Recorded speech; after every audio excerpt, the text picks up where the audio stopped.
Se você não esteve fora do planeta Terra nas últimas décadas, eu tenho certeza que você conhece a história da Fantástica Fábrica de Chocolate.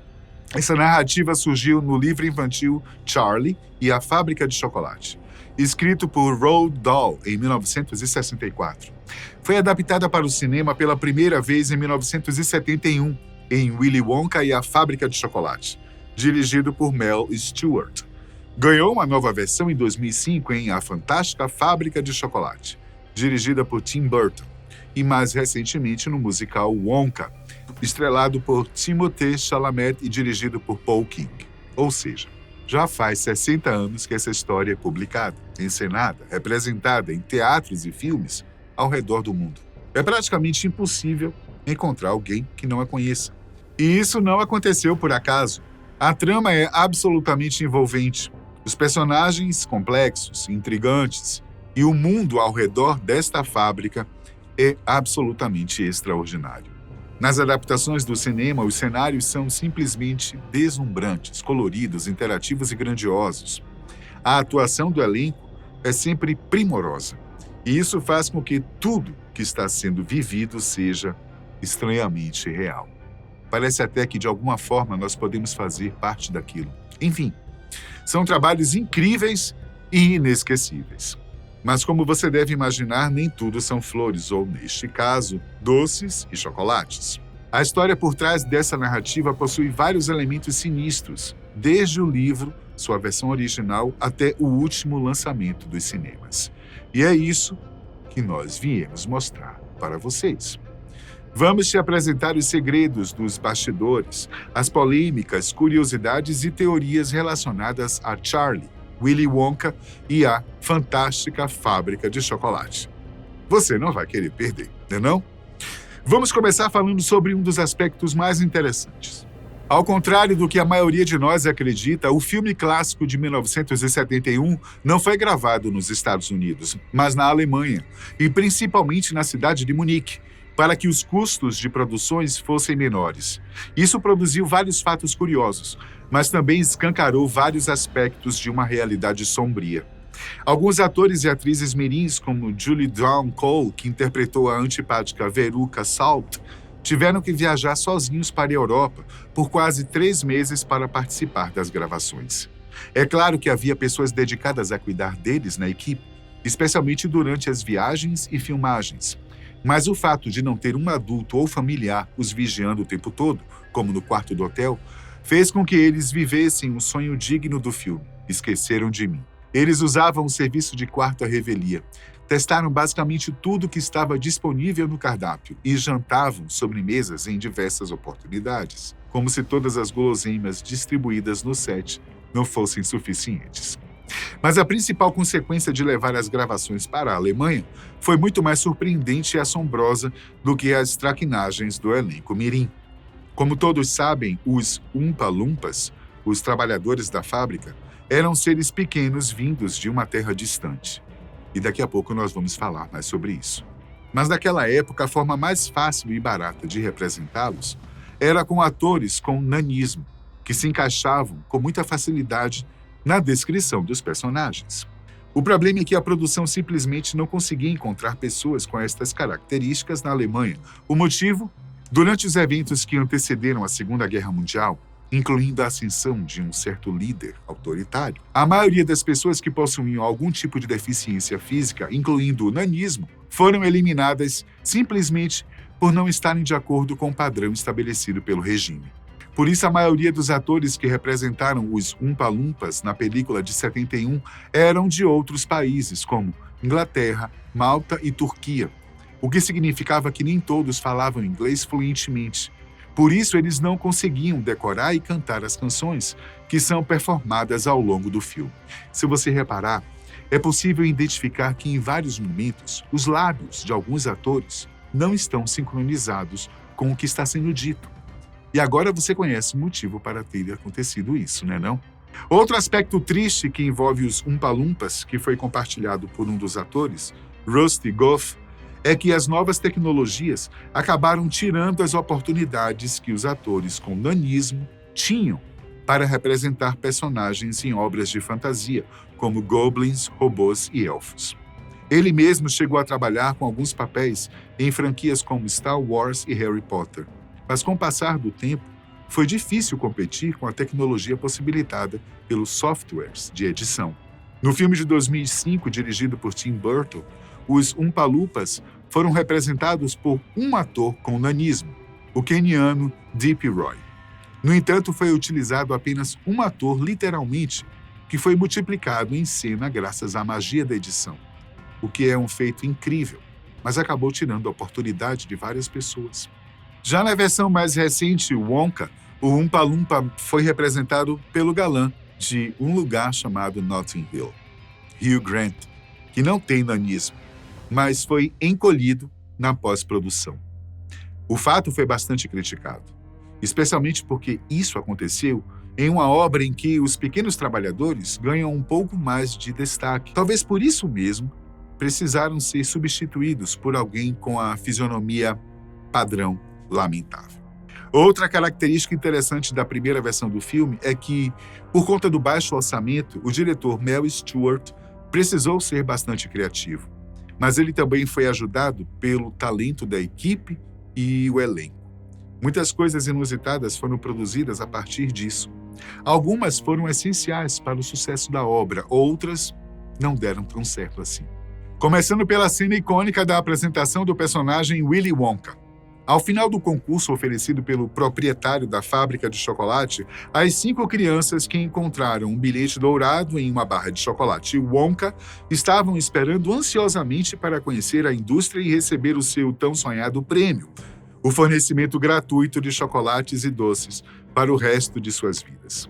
Junto dos felizardos estava uma multidão da pequena cidade que abrigava a fábrica. Muitos deles ex-funcionários que não sabem como Willy Wonka conseguiu se reerguer e reabrir a empresa depois de fechar e demitir todos que trabalhavam por lá. Em meio a este clima surge Gene Wilder, ator norte-americano que devida ao polêmico e excêntrico Sr. Willy Wonka. Ele aparece usando um traje nada discreto, paletó roxo, cartola e uma bengala maleável que o apoia enquanto ele caminha com dificuldade. Todos se silenciam enquanto observam a figura, até que em determinado momento seu apoio parece ficar preso no chão, mas quando ele está prestes a cair, surpreende a todos, dando uma cambalhota, colocando-se de pé logo em seguida. Esta encenação não estava no roteiro original e foi adicionada por uma improvisação do Gene Wilder. Na verdade, ele disse ao diretor que sua permanência no filme implicava na manutenção da cena desta maneira, pois esta foi uma de suas criações para dar vida ao personagem. Convenhamos, ficou bom. Funcionou. Segundo ele, a partir daquele momento, ninguém iria saber se ele estava mentindo ou dizendo a verdade. E este tom misterioso fez toda a diferença para compor a sua caracterização. Mas Mel Stuart também tinha suas cartas na manga. Um dos maiores desafios de se trabalhar com elenco infantil é a falta de experiência.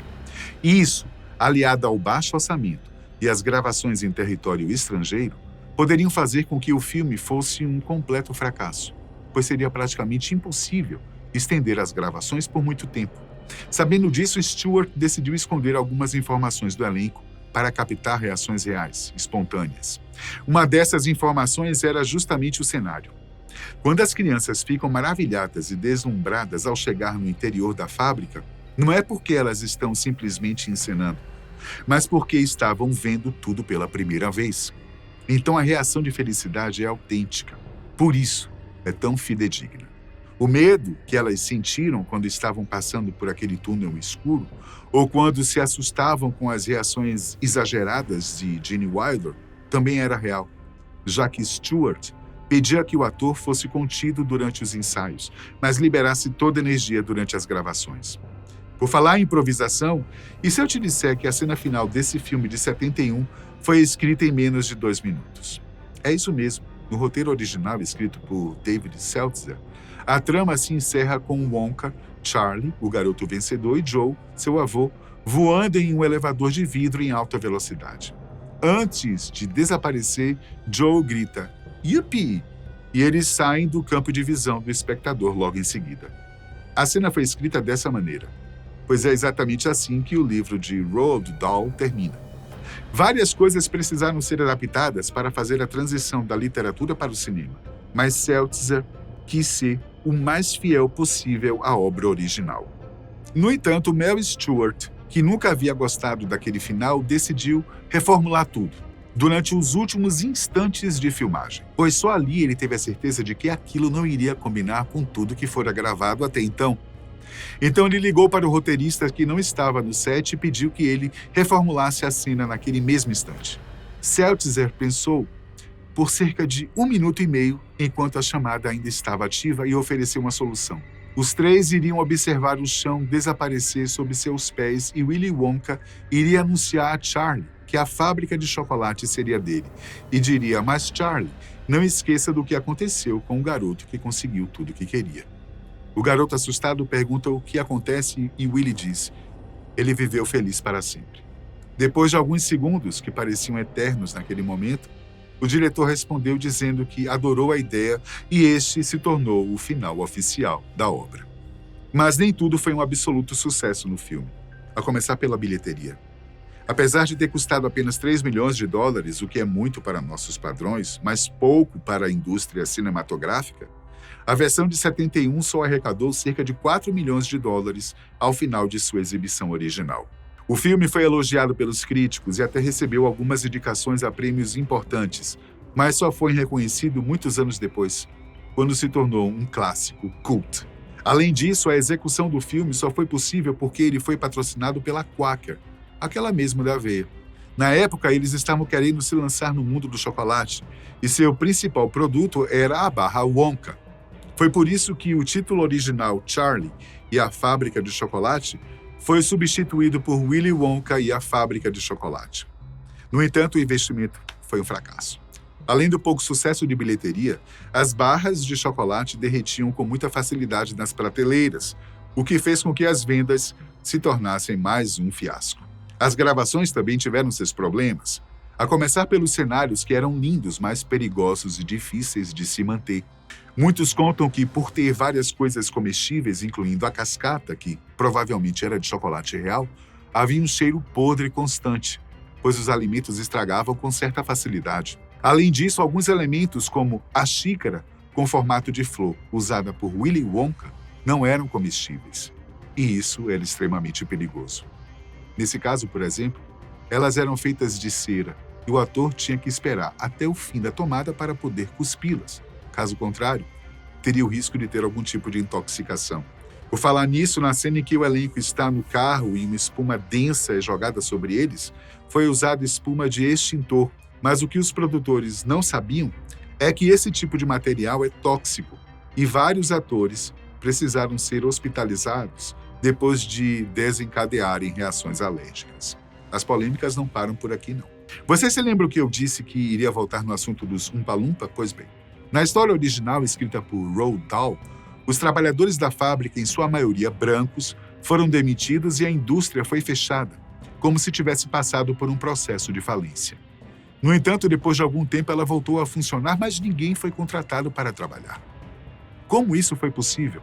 Na versão original, o dono da fábrica teria importado pigmeus de uma tribo africana que ele descobriu para trabalhar em troca de algumas sementes de cacau, o que, sem sombra de dúvidas, foi inspirado pelo contexto escravocrata em que o autor esteve inserido. No Brasil aconteceu algo parecido, especialmente nas obras de Monteiro Lobato, que também era escritor de obras infantis. E também, como aconteceu por aqui, as obras de Roald Dahl precisaram ser adaptadas, uma conquista que foi proporcionada especialmente pelas discussões promovidas pela NAACP, a Associação Nacional para o Avanço de Pessoas de Cor, que tem sede nos Estados Unidos. Na versão atualizada, os Umpa-Lumpas se tornaram humanoides laranjas de cabelo verde, como se não fossem humanos, mas seres de uma raça semelhante a nós. No entanto, eles continuam trabalhando praticamente de graça, e sua relação com o cacau foi transformada em algo que beira ao fascínio, o que agora nós percebemos que era apenas uma tentativa de encobrir o verdadeiro sentido da obra original. E por fim, não poderíamos deixar de mencionar as teorias bizarras que permeiam a atmosfera de A Fantástica Fábrica de Chocolate.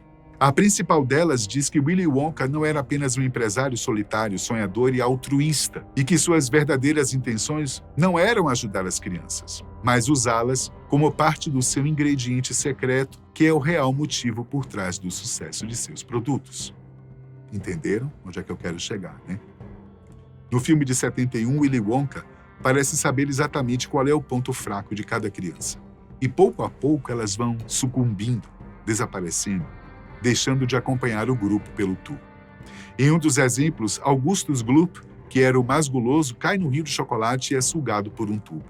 Sua mãe deixa o grupo para tentar reencontrá-lo e logo depois todos entram em um barco que tem exatamente a quantidade de assentos para as pessoas que sobraram, como se Wonka já soubesse que os 2 lugares que faltam não seriam necessários. Tudo isso é reforçado pelo fato de que todos precisam assinar um termo de isenção de responsabilidade no início do passeio, e nenhuma das crianças é vista saindo da fábrica, algo que foi corrigido na versão do filme de 2005.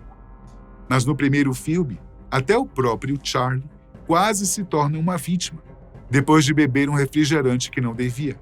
E ele só consegue se salvar porque descobre que, arrotando, é possível se livrar dos gases de flutuabilidade, que são bem desejados.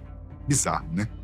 Independente dessas teorias do fracasso inicial e dos erros e preconceitos que envelheceram mal, o fato é que A Fantástica Fábrica de Chocolate é uma narrativa incrível, extremamente criativa e imaginativa, que fez parte da infância de praticamente todos nós. Nem?